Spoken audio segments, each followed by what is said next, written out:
এবছর 25শে ডিসেম্বরের সকালটা এরকম কুয়াশাময় ছিল। আমরা সকালবেলা রেডি হয়ে চলে গিয়েছিলাম পেখমের এই ফ্রেন্ডের বাড়িতে। আর ওর মা কিন্তু আমারও ফ্রেন্ড। তো ওখানে একটা মেলাও বসেছিল। আর ওদের বাড়ির সামনে এরকম একটা গোয়ালঘর সাজানো হয়েছিল যিশুর বার্থ প্লেস। তো এখানটা অনেক সুন্দর করে সাজানো হয়েছিল। আর পেখম যেহেতু কোনোদিন এগুলো দেখেনি, এই ফার্স্ট টাইম ও এগুলো দেখছে, তাই ওগুলো খুব এনজয় করছিল।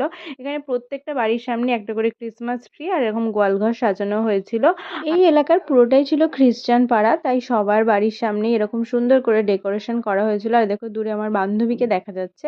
তারপর আমরা পেখমের রায় দিদির জন্য যে ক্রিসমাস গিফটটা আনা হয়েছিল সেটা পেখম ওর রায় দিদিকে দিয়ে দিল। আর পাশেই ছিল একদম চার্চ, তাই আমরা একটু চার্চেও ঘুরতে গিয়েছিলাম। চার্চের ভিতরটা তো অনেক অনেক সুন্দর করে ডেকোরেশন করা ছিল।